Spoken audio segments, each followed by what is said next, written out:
Volviendo al tema de lo de la gripe, yo no sé si ustedes recuerdan, unos 2 años antes del año 2000, ya no estamos hablando más de lo que fue el bug del año 2000, el Y2K.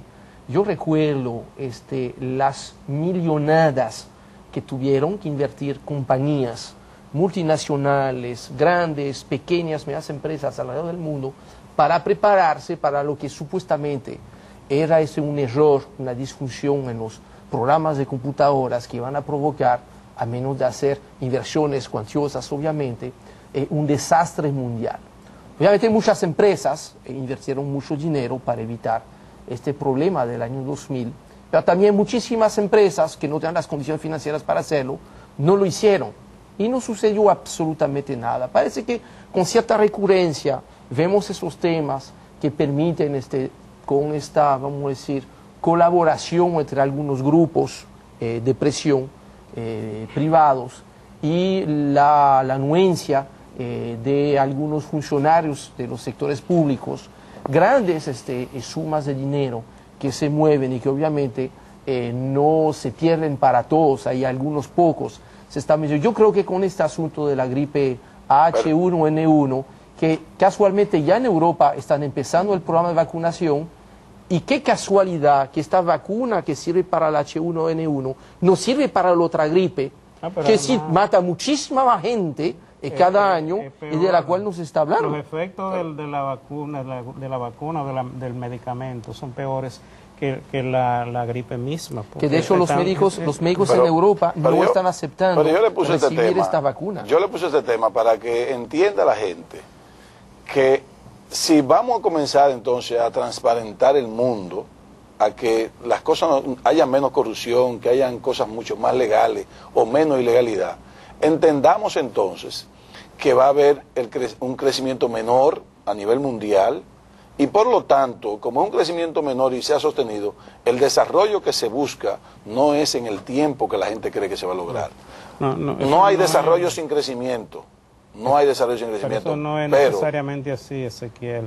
La gran crisis realmente se ha dado por la gran concentración de riqueza, que conlleva un achicamiento del mercado. Está bien, pero eso es lo que no vieron las grandes compañías. Pero que la gran concentración de riqueza son grandes corrupciones. Por ganar tanto, generaron tanta pobreza y tanto achicamiento de mercado que el mercado mismo le creó y le trancó el juego. Ahora todo el mundo está revisando.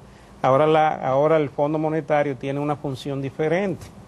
Ahora los organismos internacionales tienen una función diferente. Ahora le dan dinero al fondo para que se lo pase a las economías, para que las economías demanden productos de los grandes países, de las grandes economías desarrolladas. Y que así puedan recaudar impuestos, y con sus impuestos asegurar el pago de la deuda. Porque yo admiro el nuevo discurso del Fondo Monetario Internacional, pero mira, yo no quiero satanizar al fondo, pero yo quiero solamente recordar, del mismo modo que el papel de un banco central es eminentemente defender el nivel de precio, asegurarse de que no haya inflación, es cierto que ahora le ha tocado a los bancos centrales un papel un poquito diferente de asegurar que las economías no caigan más y puedan redinamizarse, pero su papel es impedir que haya inflación. Pues el papel del Fondo Monetario Internacional es garantizar que la deuda se pague. Si nosotros nos olvidamos de eso, yo creo que vamos a tener malas sorpresas con lo del fondo. Entonces fíjate cómo es. Antes esos países desarrollados subsidiaban a sus productores. Ahora van a tener que subsidiar a los productores y también subsidiar a los demandantes, a los que demandan sus servicios. Yo creo que fíjense cómo es el asunto. Las conclusiones de la cumbre del Grupo de los 20 son bien interesantes. Sí, muy interesantes para que nosotros entendamos lo que está pasando en el mundo y cómo se están la vuelta que está dando las fuerzas económicas y cómo se está recomponiendo las decisiones a nivel mundial. Quien leyó las conclusiones fue el gobierno de España, de la cumbre, y oye lo que dice: todavía hacen falta grandes esfuerzos para superar la crisis y reactivar la economía. Hay que impulsar un nuevo modelo de crecimiento económico, que convencieron de que el que tenían no funciona. Y hay que efectuar reformas a las instituciones financieras internacionales, se están convenciendo de que hay que hacer esto.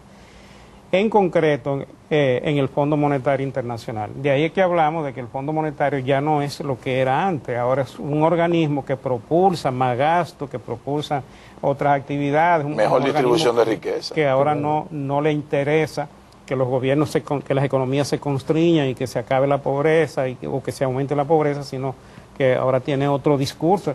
Pero es que ese discurso viene de los grandes países que son los dueños del fondo. ¿Tú sabes cuál es la participación de Estados Unidos en el fondo? Casi un 20% de las acciones del fondo. ¿Quién es República Dominicana? 0.3%. Cuando tú comparas las decisiones de Estados Unidos, ahora en esta cumbre los países desarrollados decidieron ceder un 5% de su poder a las otras economías. Gran cosa. Un 5%. Están cediendo algo, pero ellos siguen manejando todo esto. Y lo que ellos digan y quieran que se haga es lo que el Fondo, el Banco Mundial, el Banco Interamericano de Desarrollo y todos esos organismos van a hacer, porque ellos son los dueños del mundo. Entonces, por eso te digo que tienen que cambiar. Eso es lo que nosotros tenemos que entender. Cambiar, obligado. Pero el crecimiento no va a ser como la gente cree. Pero lamentablemente, Ezequiel y Luis, yo creo que... Vamos a una pausa y retornamos. Vamos a hacer este comentario de regreso a la pausa. Faltan aquí algunas...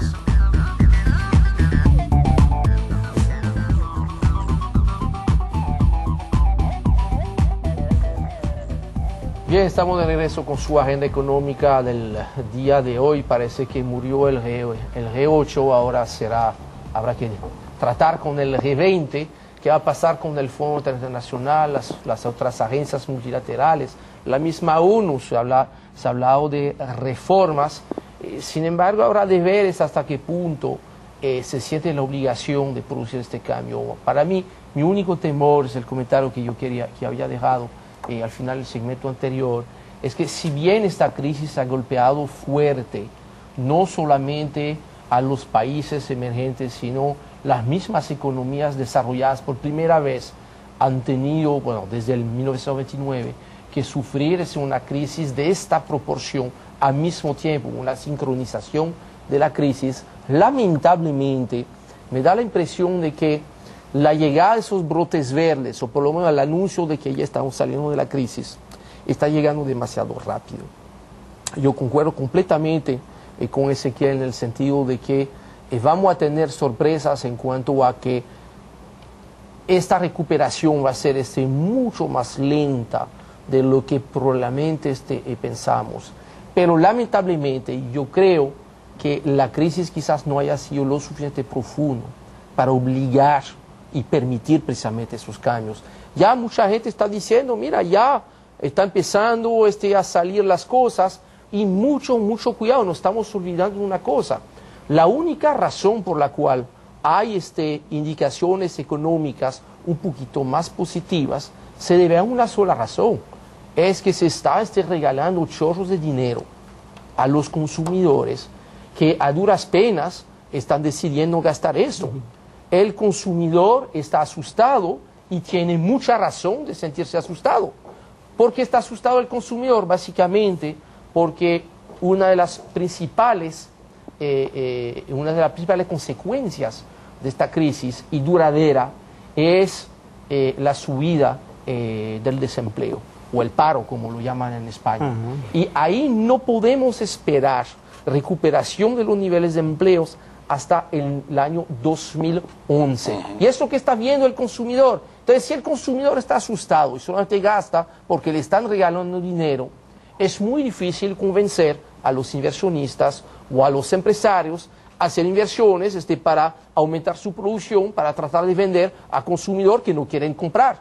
Y básicamente es el gran reto que tienen todas las economías, no solamente la economía dominicana. Vemos esto en los Estados Unidos. Quizás el único ejemplo al revés es el caso de China, donde antes el consumidor era sumamente cauteloso y ahora parece que el consumidor chino se ha vuelto un poquito derrochador, lo cual ha ayudado un poquito a la economía china. Pero en fin de cuentas, hasta que no haya consumo, hasta que no haya un consumo real, que no sea un consumo que depende de que el tío Sam me está mandando un cheque de 1.000 o de $2.000,